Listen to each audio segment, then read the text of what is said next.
And I come back later and I sit down at my desk and I literally like almost spit out my coffee. And it was like, what? There's no way. Question: what's been your best engagement and worst engagement? I've been in environments where, the client had app locker in place. They had strict PowerShell restrictions.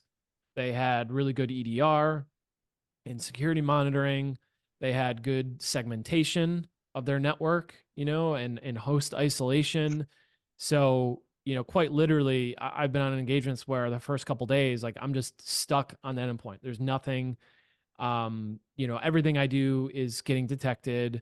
Mm. It's just very well locked down. So much so to the point of having to they as eventually concede to the client, and be like, I can't do anything here. Like, this is really well locked down. We should, call an audible. We should pivot, move somewhere else, put us somewhere else on the network, or give us access to something else so that we provide value for the engagement. Because, everything that we see right here on this network, on this host, in this environment is really well locked down. So those can be frustrating from like the puzzle, like hacker perspective, where Hmm. I really enjoy the puzzle. I really enjoy the thrill of the hunt and the chase and kind of so on the other side of the coin, really fun engagements. One time I was doing an engagement and the client had a really good password policy. They had a 20 plus character password policy.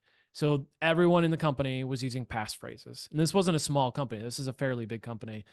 Um, and so they are all using passphrases. And they told me this in the kickoff call, and I saw it in their environment when I looked at their password policy. I'm like, that's one unheard of. Like, I've never seen an organization use 20 plus character passphrases like across the board. So kudos to them.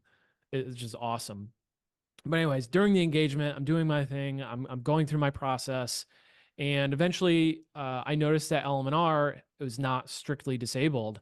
So I run Inve. I run it on Windows. Inve is a tool, same thing as Responder, just for Windows. So I run Inve and I capture a whole bunch of hashes. I don't know, like 6 or 8 hashes, something like that. Um, and I'm like, this company has 20 character passphrases. There's no way I'm going to crack these. There's like no Hmm. possible way.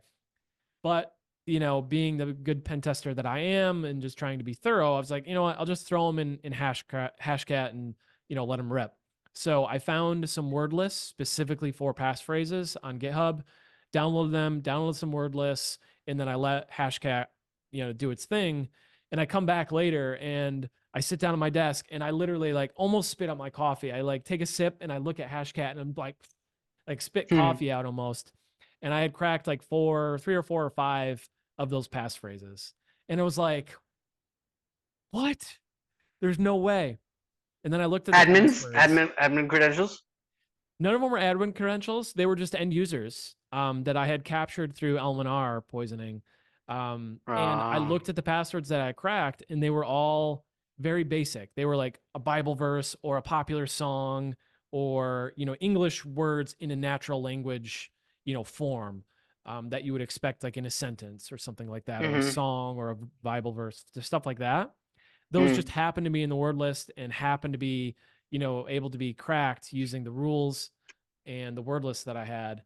And I was like super shocked. Like, that was just mind blowing to me that I had cracked those passphrases. So that was one of the more fun times for me.